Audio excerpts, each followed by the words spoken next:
Hey everyone, welcome to another session of CeerazzleDazzle Physics. In today's session, we're going to be talking about ultrasound waves. So, what exactly are ultrasound waves? So first of all, we should be happy with the following, which is the human frequency range. So every human, including myself, we have the human frequency range 20 Hz to 20,000 Hz. We can hear any sound within that range. If I go above 20,000 Hz, this area is called the ultrasound range.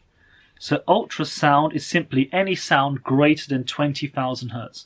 So ultrasound is sound greater than 20,000 Hz. Yeah, happy with that? So ultrasound waves, there's normal waves, normal sound waves, but they are greater than 20,000 Hz. Right, where are they found? They are used in, so the uses are going to be in number one, medical imaging.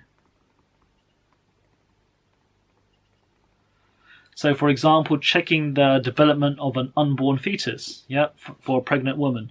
Another one is going to be for sonar. So sonar, which is used in ships. So ultrasound waves is sound waves greater than 20,000 Hz. Oh, and also another fact is that they are non-ionizing. They are non-ionizing. They are safe to use on a pregnant lady. Good stuff. Right, now scrolling down. So what exactly is sonar? Well, sonar is an acronym for the following: sound, navigation and ranging. You can clearly see SO from the sound, N from the navigation, A stands for and R is going to be ranging. So right now we have, let's say, a ship which is we're in the water, and let's say it wants to work out how far the seabed is from the ship.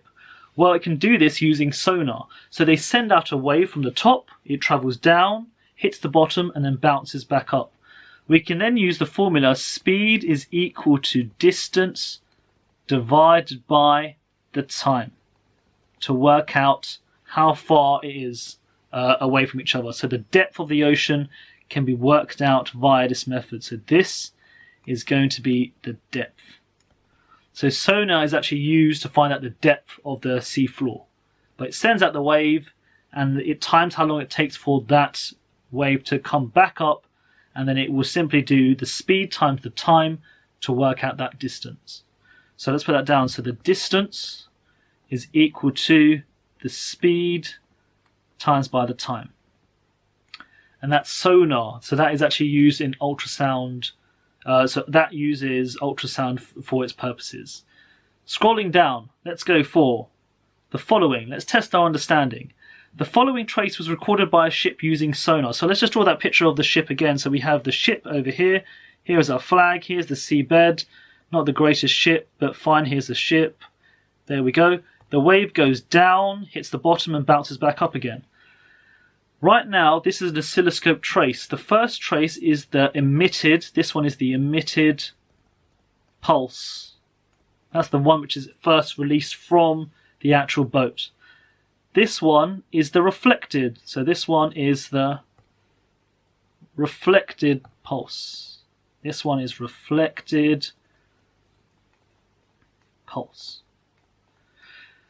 Alright, if the traces are 0.1 seconds apart, so this trace is 0.1 seconds apart, this distance here, let's just change that colour of the pen. Let's go for red. This distance here is 0.1 seconds apart. And the sound travels at 1,500 meters per second. How deep is the lake? Right, well, we can do a calculation then. So we know that speed is equal to distance divided by time. So what is the distance travelled? So the distance is going to be the speed multiplied by the time. The speed is going to be 1,500 meters per second times by the time, 0.1 seconds. That's the distance. Yeah, so let's work out that distance. The distance is going to be 1,500 times by 0.1. I'm getting 150 meters. Right. That's the distance that the echo has travelled. So going there and back, that distance is 150. So this distance over here, that is 150. So if that whole distance is 150, what is just the distance going down to the sea floor?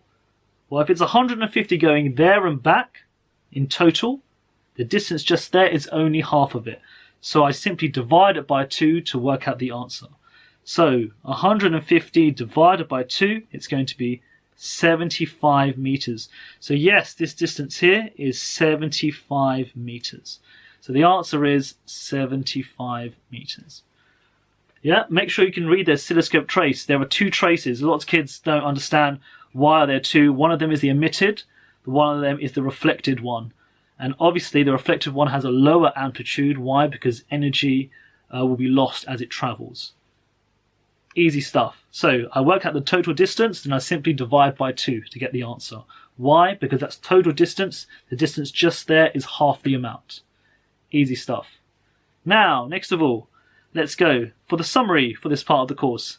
Summary. Make it a bit larger for us.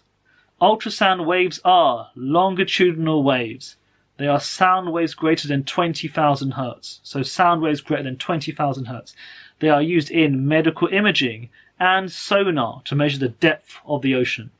We can use the formula speed is equal to distance divided by time when looking at ultrasound and using them in calculations. And that's it for today. I shall see you next time. Goodbye.